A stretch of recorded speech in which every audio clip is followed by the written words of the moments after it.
आज के इस वीडियो में आपका बहुत बहुत स्वागत है। इस वीडियो में हम लोग क्लास 10th प्रश्नावली 4.2 का प्रश्न नंबर 5 को सॉल्व करेंगे।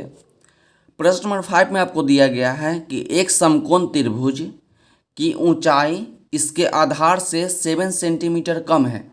यदि कर्ण 13 सेंटीमीटर का हो तो अन्य दो भुजा ज्ञात कीजिए। तो इसमें सबसे पहले आपका बात क्या बोला है, आपको बोला है कि एक समकोण त्रिभुज है, उसकी ऊंचाई जो है आधार से 7 सेंटीमीटर कम है। किससे कम है? आधार से 7 सेंटीमीटर कम है। कौन कम है? तो ऊंचाई कम है, तो आधार से ना कम है, तो आधार को हम लोग क्या करेंगे? x मान लेंगे। सबसे पहला काम करेंगे कि आधार को हम लोग x मान लेंगे। तो लिखेंगे हम लोग कि मान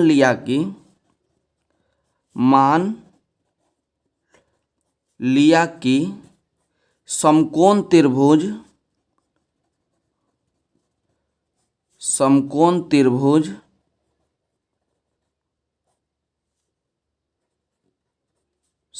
त्रिभुज का आधार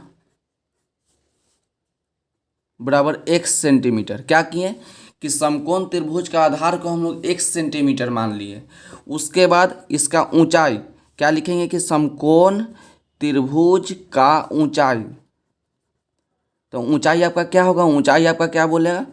और लिख देते हैं कि समकोण त्रिभुज का आधार आपका 1 सेंटीमीटर और समकोण त्रिभुज का ऊंचाई। तो आपसे बोला था कि ऊंचाई जो है उसके आधार से 7 सेंटीमीटर कम है।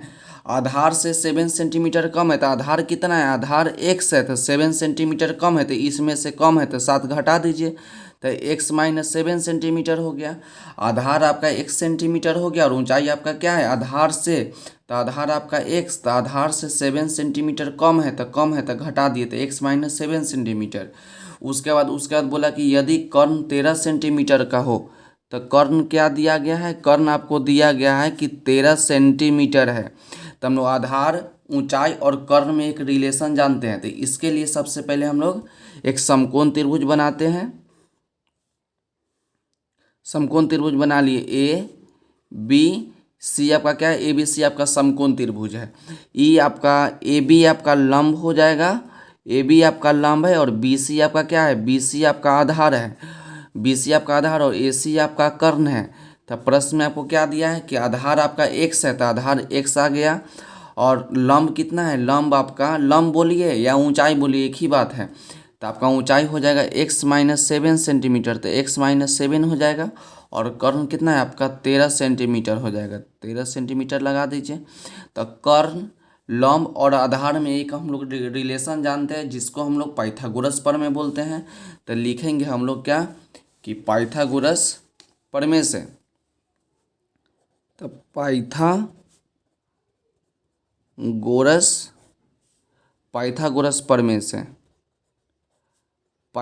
प्रमेय से हम लोग जानते हैं कि कर्ण का स्क्वायर जो होता है, लंब का स्क्वायर और आधार के स्क्वायर क्या होता है? बराबर होता है। तो लिखेंगे हम लोग कि कर्ण का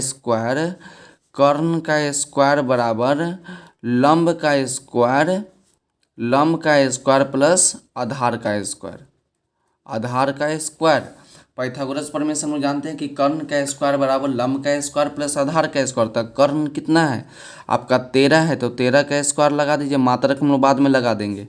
लंब कितना है? लंब या ऊंचाई, तो ऊंचाई आपका x माइनस 7 सेंटीमीटर, तो x माइनस 7 इसका होल स्क्वायर, तो होल स्क्वायर लगा देंगे, प्लस आधार आपका x है, तो x का स्क्वायर हो जाएगा। अब यहाँ देखिए 13 के स्क्वायर, तो 13 के स्क्वायर आपका 169 होता है, 169 इक्वल टू, यहाँ देख रहे कि x माइनस 7 का होल स्क्वायर, तो x माइनस 7 का होल स्क्वायर, तो ये आपका a का काम करेगा और ये आपका b का काम करेगा। तो a माइनस बी का whole square, a minus B का होल स्क्वायर क्या होता है? a square.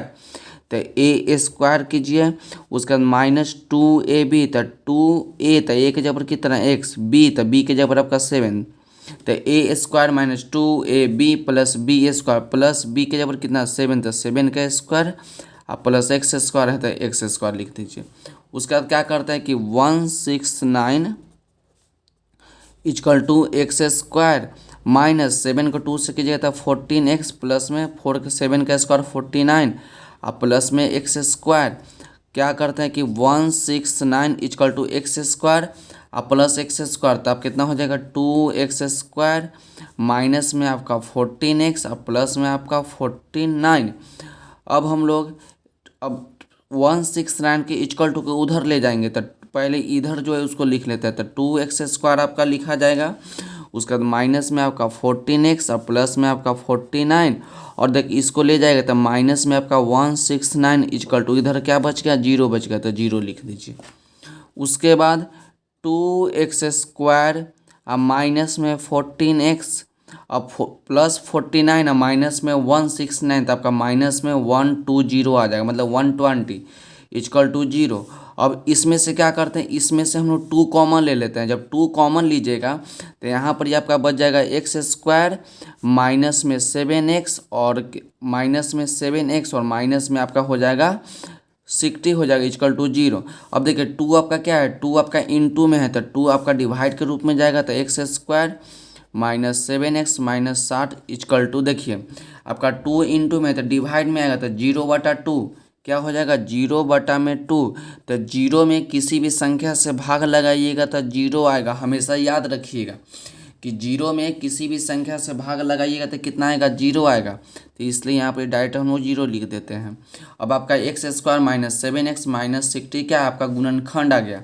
अब गुणनखंड को हम लोग बनाएंगे, यहाँ पर ही 60 है और यहाँ पर ही कितना है, 7 है, माइनस में 7 और माइनस में 60, तो जोड़ने घटाने पर माइनस में 7 आना चाहिए, गुना करने पर 60। तो देखिए, तो आप -12 और +5 कर दीजिएगा, माइनस में 12 प्लस में 7, माइनस में आपका 7 आ जाएगा। ध्यान से देखिएगा कि जो मतलब 7 को 2 भाग में इस प्रकार से तोड़ के लिखिए ताकि जोड़ने घटाने पर -7 आ जाए, गुना करने पर -60 आ जाए, ठीक। तब -12 और +5 करेंगे तो माइनस में 7 आ जाएगा, और जब -12 को 5 से मल्टीप्लाई करेंगे तब -60 आ जाएगा, ठीक। तो आपका ई वाला लिख सकते हैं। तो लिखेंगे हम लोग क्या कि x² माइनस में 12x प्लस में 5x और माइनस में 60 इक्वल टू 0। तो देखिए ये दोनों में से क्या करेंगे, x कॉमन लेंगे, तो x कॉमन ले लेंगे तो आपका यहाँ पर एगो x बच जाएगा -12, उसका प्लस यहाँ इसमें से हम लोग 5 कॉमन ले लेंगे तो 5x माइनस 12 बार में आपका 60 इक्वल टू 0। तो गुणनखंड चेक कीजिए। गुणनखंड चेक करने का तरीका क्या है, यदि आपका ब्रैकेट वाला सेम है तो गुणनखंड आपका सही है, नहीं तो गुणनखंड आपका गलत है। तो आपका x -12 हो जाएगा, उसके बाद आपका x बच गया और प्लस 5 इक्वल टू 0।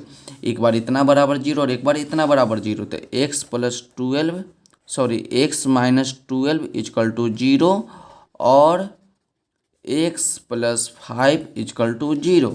इतना तो हो गया, इतना हो गया। उसके बाद हम लोग क्या करेंगे, x -12 इक्वल टू 0, तो -12 उधर जाएगा तो x इक्वल टू कितना हो जाएगा, x इक्वल टू आपका 12 हो जाएगा।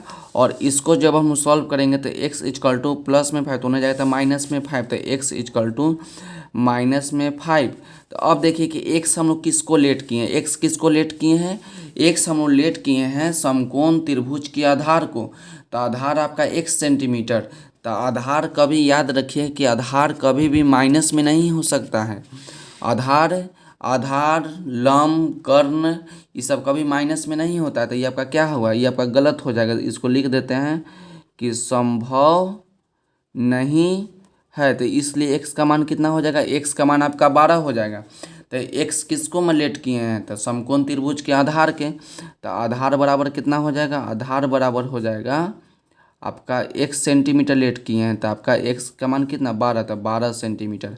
आप पूरा लिखिएगा कि समकोण त्रिभुज का आधार कितना है, समकोण त्रिभुज का आधार आपका हो जाएगा 12 सेंटीमीटर, और आपका लंब या ऊंचाई कितना हो जाएगा, ऊंचाई को क्या लेट किए हैं, ऊंचाई आपका था कि x -7 सेंटीमीटर। एक बार देख लीजिए कि आपका ऊंचाई जो है x -7 सेंटीमीटर, तो x -7 सेंटीमीटर है। तो x का मान 12, तो 12 - 7 सेंटीमीटर, तो 12 में से 7 जाएगा 5, तो 5 सेंटीमीटर। तो आपका यही नहीं आंसर हो जाएगा, एक आधार आपका 12 सेंटीमीटर हो जाएगा और ऊंचाई आपका 5 सेंटीमीटर हो जाएगा। तो प्रश्न में आपसे क्या पूछा था, प्रश्न में आपसे यही पूछा था कि एक समकोण त्रिभुज की ऊंचाई उसके आधार से 7 सेंटीमीटर कम है, यदि कर्ण 13 सेंटीमीटर तो अन्य दो भुजा ज्ञात कीजिए। तो कर्ण आपको दे दिया था, केवल आपसे पूछा था कि आधार कितना होगा और ऊंचाई कितना होगा। तो आपका आधार हो गया 12 सेंटीमीटर, ऊंचाई हो गया 5 सेंटीमीटर। अब एक बार क्या कीजिए, इसको ध्यान से देख लीजिए और इसको स्क्रीनशॉट ले लीजिए ताकि आप बाद में इसको अच्छी तरह से नोट इसको कर सकें। तो आज के वीडियो के लिए बस इतना ही, मिलता है अगले वीडियो में। अगर वीडियो अच्छी लगी हो तो चैनल को लाइक, सब्सक्राइब और शेयर जरूर करें। पढ़ते रहिए और बढ़ते रहिए, मिलते हैं अगले वीडियो में।